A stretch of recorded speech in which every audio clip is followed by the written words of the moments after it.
हटो साहब हटो। मीडिया ये देखिए, मेरे पास पूरा लीगल प्रूफ है।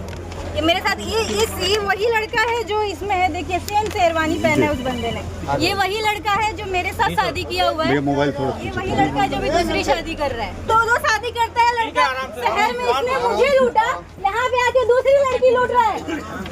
मेरे ऊपर लोन लेके ये लड़का गाड़ी लिया है। अब आप भी सोच रहे होंगे सब कुछ बिल्कुल ठीक ठाक चल रहा था, शादी में जयमाला भी हो चुका था, लोग स्टेज के सामने खड़े होकर तस्वीरें ले रहे थे, लेकिन तभी उसी स्टेज पर अचानक ऐसा हंगामा हुआ कि पूरा माहौल दहल उठा।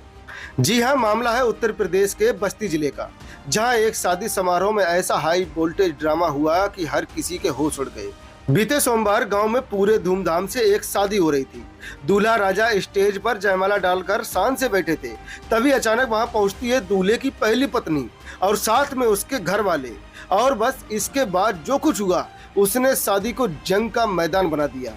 पहली पत्नी स्टेज पर चढ़ गई और अपनी शादी की तस्वीरें एक एक करके लोगों को दिखाने लगी। दूल्हा मियां अपनी करनी पर साफ तौर पर शर्मसार नजर आए। पत्नी का आरोप बेहद गंभीर था। उसने कहा, मेरे पति ने मुझे गिरवी रखकर गाड़ी खरीदी, लाखों रुपए मेरे खातों से ट्रांसफर कराए और अब भौकाल में दूसरी शादी करने आए थे, लेकिन मैंने आज इन्हें रंगे हाथों पकड़ लिया। इसके बाद घंटों तक हाई वोल्टेज ड्रामा चलता रहा। किसी ने मौके से पुलिस को सूचना दे दी।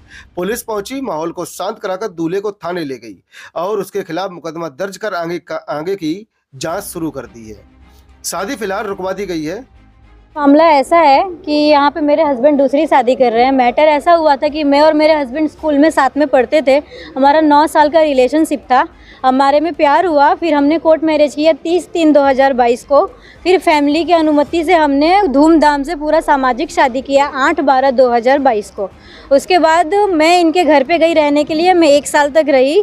फिर उसके बाद ये मेरी फैमिली वालों से नफरत करते थे, बोलते थे तुम्हें तुम्हारी फैमिली वालों से बात नहीं करना। फिर भी मैंने इनसे रिक्वेस्ट किया कि आप हमें रक्षाबंधन पे घर जाने दें, तो उन्होंने बोला ठीक है आपका भाई आएगा तो हम जाने देंगे। तो मेरा भाई आया और मुझे लेकर गया, लेकिन रिटर्न में ये मुझे लेने नहीं आए। इन्होंने बोला कि मैं तुम्हारे घर पे नहीं आऊँगा तुम्हें लेने, तुम्हें खुद आना है तो आ जाओ।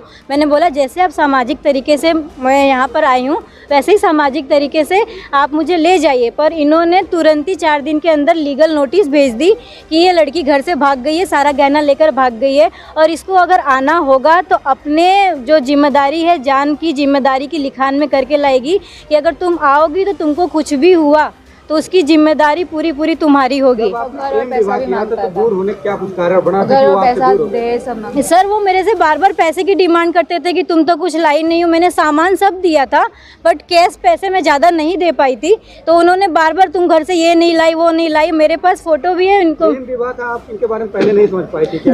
जी मैं इनको पहले नहीं समझ पाई थी। मैं थोड़े प्यार के जंजाल में आके मैंने इनसे रिश्ता आगे बढ़ाया और इन्होंने मेरे साथ ऐसा घात किया। और अभी हमारा केस चल रहा है कोर्ट में, अंकलेश्वर कोर्ट में, जो कि हमारा अभी डाइवोर्स फाइल नहीं हुआ है।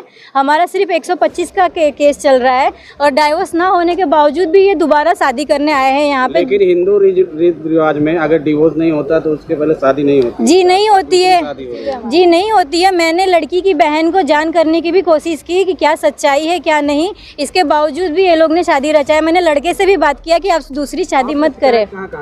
जी मैंने शिकायत अंकलेश्वर में अपना पुलिस स्टेशन में किया, अपनी निजी पुलिस स्टेशन में, एसपी ऑफिस में किया है, महिला पुलिस स्टेशन में किया है। बस्ती में मैंने एसपी ऑफिस में किया है, यहाँ पे जो लोकल थाना है वहाँ पे किया है। मैंने मीडिया का सपोर्ट लिया है। जी मैं ये चाहती हूँ कि ये शादी रुक जाए और मेरा पति गुजरात में जहाँ पे इनका घर है मैं इनके साथ अपना जीवन बिताना चाहती हूँ। जी मेरी शादी इनका गुजरात में अंकलेश्वर में हुई थी। कब हुई थी? जी मेरी उनसे शादी मार्च 30/3/2022 को हमारा कोर्ट मैरिज हुआ था, जो लीगल शादी कहलाता है।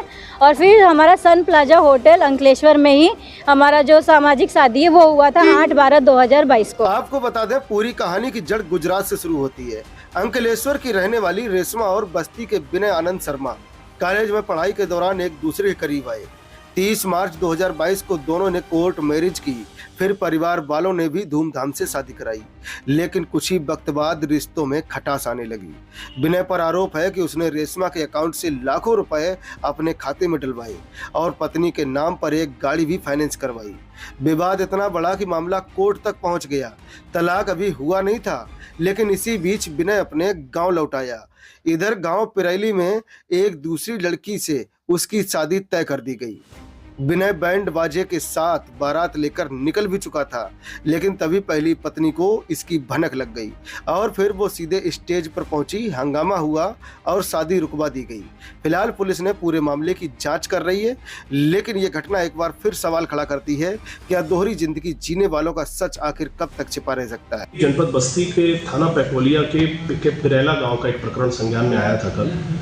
इसमें एप्लीकेंट जो हैं वो बाहर की रहने वाली हैं, अदर स्टेट की रहने वाली हैं। उनके द्वारा एक एप्लीकेशन दी गई है कि उनकी एक शादी पूर्व में जो व्यक्ति यहाँ का रहने वाला है बस्ती का, उसके साथ हो गई थी, कोर्ट मैरिज हुई थी। तो उनका कहना ये था कि इन्होंने यहाँ पर दूसरी शादी के लिए तैयारी की है और ये शादी कल ही होनी थी।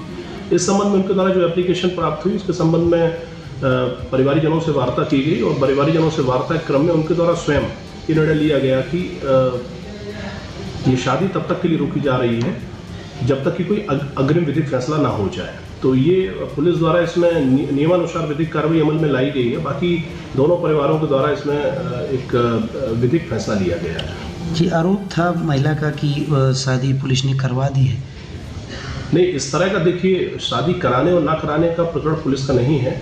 इसमें जो एप्लीकेशन प्राप्त हुई है उसमें विधिक कार्रवाई अमल में लाई जाएगी। आपका इस घटना पे क्या कहना है, कमेंट में जरूर बताइएगा। धन्यवाद।